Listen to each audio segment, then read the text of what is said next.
கற்றது உலகளவாகவும் கல்லாதது கைமண் அளவாகவும் இருக்கட்டும். Hello everyone, எல்லாரும் எப்படி இருக்கீங்க? நல்லா இருக்கீங்களா? இன்னைக்கு நம்ம பேச போகிற டாபிக் வந்து ராயன் மூவி. ரொம்ப டேஸ்க்கு அப்புறம் இப்போதான் அந்த படமே நான் வந்து பார்த்தேன். ஸோ அதனால தான் வந்து ஒரு லேட் ரிவ்யூ. இது வந்து ரிவ்யூ இல்லை, அந்த பர்டிகுலர் மூவியை பற்றி பேசணும் அப்படின்னு சொல்லிட்டு நினச்சேன். அதனால தான் இனி நம்ம அதை பற்றி வந்து பேசணும். எதனால அப்படின்னு பார்த்தா, ராயன் அப்படிங்கிறது வந்து தனுஷ் சாருடைய ஒரு 50வது படம் அப்படின்னு சொல்லலாம். டைரக்ஷனும் அவரே. ஸோ எல்லாமே வந்து அந்த படத்தில் ஒரு மிகப்பெரிய பேக் போனாக அவரே இருந்து அந்த படத்தை வந்து வெளியே எடுத்துகிட்டு வந்திருக்காரு. ரொம்பவே வந்து நல்லா இருந்த ஒரு மூவி அப்படின்னு சொல்லலாம். எனக்கு பர்சனலாக அந்த படம் வந்து ரொம்பவே பிடிச்சிருந்தது.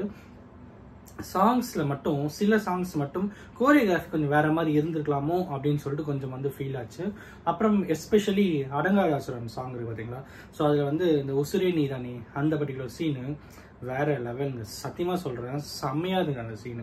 ஸோ அதே மாதிரி வந்து துஷாரா மேமுடைய ஆக்டிங் ஸ்கில் இருக்குது பார்த்தீங்களா? நிஜமாக சொல்கிறேன், மைண்ட் ப்ளோயிங். அந்த படம் ஃபுல்லாக அவங்களுடைய பார்ட் வந்து வேற லெவலில் இருந்தது. சில இடத்துலலாம் வந்து அப்படியே என்ன சொல்கிறது, ஒரு வீரம் மிக்க ஒரு பெண்ணாவே வந்து தெரியுவாங்க. ஸோ அந்த அளவுக்கு அவங்க எஃபர்ட் போட்டு இந்த படத்தில் அவங்க வந்து நடிச்சிருக்கிறது வந்து ரொம்பவே சூப்பராக இருந்தது. ஸோ அடுத்து என்ன அப்படின்னு பார்த்தீங்கன்னா, தனுஷ் சாருடைய ஸ்கில்.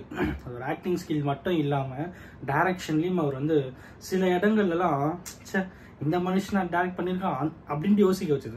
அந்த அளவுக்கு சூப்பராக இருந்தது சில இடத்துங்கள்லாம். எஸ்பெஷலி வந்து இந்த இன்டர்வெல் பிளாக்காக இருக்கட்டும், அதுக்கப்புறமா அதுக்கு முன்னாடி இந்த எஸ்ஜே சூர்யா தனுஷ் ஃபேஸ் ஆஃபாக இருக்கட்டும், இதெல்லாம் வந்து சத்தியமாக சொல்கிற செம்மையாக இருந்தது. அதே மாதிரி அவருடைய ஆக்டிங் வந்து ரொம்ப பொலைட்டாக காமாக அப்படியே காம் அண்ட் கம்போஸராக காம் ரவுடிசமாக வந்து அந்த படம் ஃபுல்லாக அப்படியே வந்து ட்ராவல் பண்ணியிருப்பாரு. சூப்பராக இருந்தது. லைக் என்ன படம் சொல்லலாம், இதுக்கு முன்னாடி அந்த பொல்லாதவன், அதுக்கப்புறம் அதுக்கு முன்னாடிலாம் வந்து புதுப்பேட்டை, இந்த மாதிரி படம்லாம் இருக்குது பார்த்தீங்களா? இந்த மாதிரி படத்தெல்லாம் வந்து அவருடைய ஸ்கில் எந்த அளவுக்கு இருக்கும், அப்படி காமன் கம்போஸராக ரவுடிசம். ஸோ அதே ஜேர்னல்லே வந்து இருந்தது. ரொம்பவே வந்து நல்லா இருந்தது.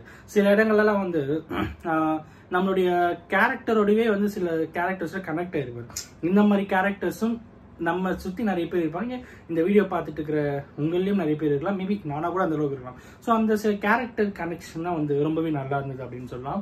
எஸ்பெஷலி அடுத்து என்ன பார்த்தீங்கன்னா, மியூசிக்கை பொறுத்த வரைக்கும் எனக்கு வந்து பெருசாக தெரியல, எனக்கு பர்சனலாக தெரியல.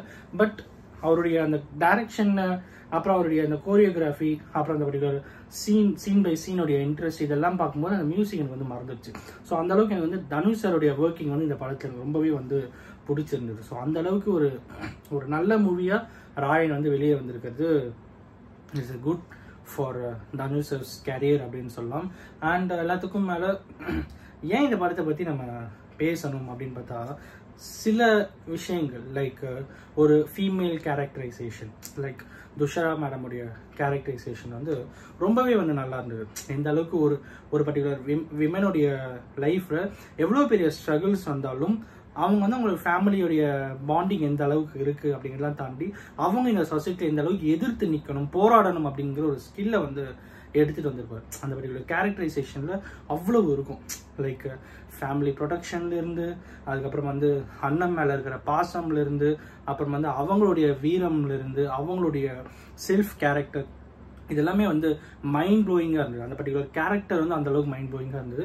எப்பயுமே ஐ திங்க் துஷாரா மேமுடைய இந்த பர்டிகுலர் துர்கா அப்படிங்கிற கேரக்டர் வந்து நின்று பேசும், பல வருஷத்துக்கு நின்று பேசும் அப்படின்னே சொல்லலாம். ஸோ அந்த அளவுக்கு சூப்பரான ஒரு கேரக்டராக இருந்தது. ஸோ ராயன் அப்படிங்கிற அந்த பர்டிகுலர் மூவி பார்த்தீங்கன்னா ஹோலாக பார்த்தா ஒரு காமன் லைன் தான். காமன் லைன் அப்படின்னா ஹீரோ வந்து தான் ஃபேமிலிக்காக என்ன வேணாலும் பண்ணுவோம் அப்படிங்கிற ஒரு காமன் லைன் தான். அந்த லைனுக்குள்ளே என்னென்னலாம் இருக்குது அப்படிங்கிறது தான் வந்து ஒரு மூவி. பட் இந்த மூவியை பொறுத்த வரைக்கும் ரொம்பவே சூப்பராக இருந்தது. அப்படிங்கிறலாம் தாண்டி ஒரு சில கேரக்டர்ஸ் வந்து நின்று பேசும் அப்படிங்கிற அளவுக்கு இருந்த கேரக்டர் வந்து முக்கியமாக தனுஷ் சார் கேரக்டர், அப்புறம் வந்து துர்கா மேம், ஐ மீன் துஷாரா மேமுடைய கேரக்டர், இந்த ரெண்டு கேரக்டர் வந்து வேற லெவலில் இருந்தது. ஸோ இன்னைக்கு நான் இதான் உங்ககிட்ட வந்து சொல்லணும் அப்படின்னு நினச்சேன். அண்ட் அஃப்கோர்ஸ் இது வந்து ஒரு மூவி ரிவ்யூ அப்படிங்கிறதான் தாண்டி ஒரு விமனுடைய கேரக்டரைசேஷன் இந்த சொசைட்டியில் எந்த அளவுக்கு ஸ்ட்ராங்காக ஸ்டப்பனாக இருக்கணும் அப்படிங்கிறது வந்து இந்த படத்தில் இருக்கிற துஷாரா மேம் கேரக்டர் வந்து எனக்கு ரொம்பவே வந்து இம்ப்ரெசிவாக இருந்தது. ஸோ அதை தான் இன்னைக்கு உங்கள்கிட்ட வந்து சொல்லணும் அப்படின்னு நினச்சேன். Thank you so much.